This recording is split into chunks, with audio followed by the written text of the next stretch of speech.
कोलकाता का विश्वविख्यात हावड़ा ब्रिज 40 वर्षों में पहली बार वाहनों के लिए पूरी तरह से बंद रहा। रात भर ब्रिज पर सन्नाटा पसरा रहा। पिछले 80 सालों से जो पुल न तो कभी थका न ही कभी रुका। आखिर पुल पर रात भर वाहनों की आवाजाही बंद क्यों की गई, दिखाते हैं आपको इस रिपोर्ट में।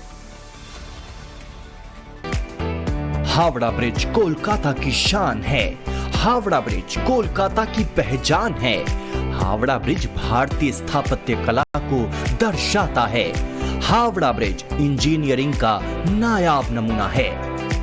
हावड़ा ब्रिज की अपनी अनसुनी कहानी है, तभी तो हुगली पट्टी की 80 साल पुरानी शान को देखकर हर कोई दंग रह जाता है। पिछले 80 साल से पुल कभी थकता नहीं है और कभी थमता नहीं है, लेकिन कोलकाता का ऐतिहासिक हावड़ा ब्रिज 40 वर्षों में पहली बार पूरी तरह से बंद रहा। 16 नवंबर की रात 11:30 बजे से 17 नवंबर को सुबह 4:30 बजे तक दोनों दिशाओं से गाड़ियों की एंट्री बंद रही। ऐसे में हावड़ा से कोलकाता की ओर जाने वाले वाहनों को सेकंड हुगली ब्रिज, बाली ब्रिज और निवेदिता सेतु से डाइवर्ट कर दिया गया।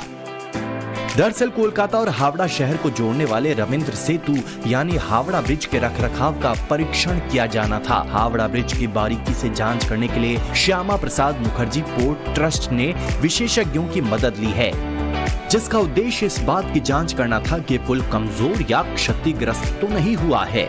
ये ट्रस्ट 1983 के बाद पहली बार इस ब्रिज का ऑडिट करेगा। हावड़ा ब्रिज अपनी बनावट और खूबसूरती के चलते देश ही नहीं बल्कि दुनिया भर में विख्यात है। दरअसल हावड़ा ब्रिज हुगली नदी पर बना है।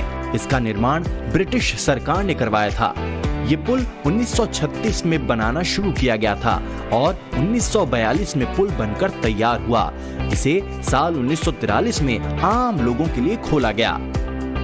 हालांकि हावड़ा ब्रिज को बनाना आसान काम नहीं था, लेकिन तमाम बाधाओं के बावजूद इसका निर्माण कार्य पूरा हुआ। हुगली नदी पर दोनों पिलरों के बीच बना ये ब्रिज अपनी नायाब इंजीनियरिंग के लिए जाना जाता है। आंकड़ों के मुताबिक इसे बनाने के लिए करीब 26,000 टन स्टील का इस्तेमाल हुआ। पुल के निर्माण में टाटा का अहम योगदान रहा। 23,000 टन स्टील की सप्लाई टाटा स्टील ने की थी।